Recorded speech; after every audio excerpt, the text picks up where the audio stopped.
Break खूप मोठा झाला पण ॲटिट्यूड अजून जिवंत आहे. नमस्कार मंडळी, स्वागत आहे तुमचं माझ्या एका नवीन मिनी ब्लॉगमध्ये. ऊन लागलेली होती त्यामुळे जे तुम्ही उपाय सांगितले ते सगळे मी करत आहेत आणि त्यांनी खूप मला फरक जाणवलेला आहे. थँक्यू सो मच तुमचं की तुम्ही इतके छान छान उपाय सांगितले आणि त्यांनी एकाच दिवसात मला फरक जाणवला.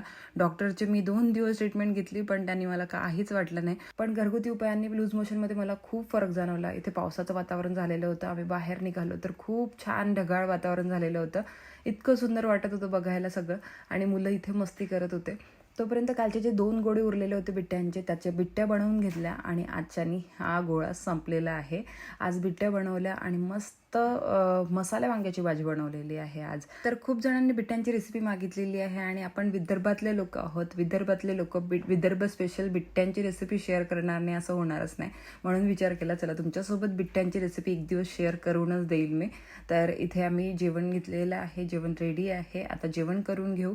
तोपर्यंत इतका भयंकर पाऊस सुरू झाला की मला इतकी खुशी होत होती जशी पावसाला बघून बेटकाला खुशी होते तशाच प्रकारची. मला माहीत नाही का बरं तर पावसाळा इतका आवडतो की तुम्हाला काय सांगू. पावसाळा माझा खूप फेवरेट आहे आणि माझ्यासोबत माझ्या यूट्यूब फॅमिलीपैकी कोणाकोणाचा पावसाळा फेवरेट आहे हे सुद्धा मला तुम्ही कमेंट सेक्शनमध्ये सांगू शकता. तोपर्यंत जे बिट्ट्यांचं तेल होतं ते गरमच होतं आणि यांना वाटलं की आपण पापड तळून घ्यावे त्या तेलात, म्हणून या लोकांनी पापड तळणं सुरू केले. आणि हो, हे जे पापड आहेत आईने दिले होते. आता माझा आळस म्हणू शकता किंवा मी विसरली होती हे म्हणू शकता. पॉलिथिनमध्येच होते हे पापड.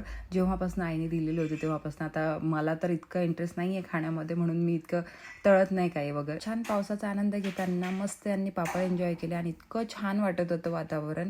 भर उन्हाळ्यात पाऊस जेव्हा येतो तेव्हा खूप छान वाटते आणि खूप गॅप नंतर मी जिमला गेले आज. जवळजवळ 2 ते 2.5 महिन्याचा गॅप तर झालेलाच असेल. इतक्या गॅपनंतर आल्यानंतर इतकी छान आणि इतकी वेगळी फिलिंग होती. आता ह्या ज्या मशिनरीज आहे ह्या थोड्या इकडच्या तिकडे झालेल्या होत्या. प्लेसिंग चेंज झालेली होती मशिनरीची त्यामुळे खूप छान वाटत होतं. चला मग आता इथेच या ब्लॉगला थांबवते. Bye bye, take care and love you all.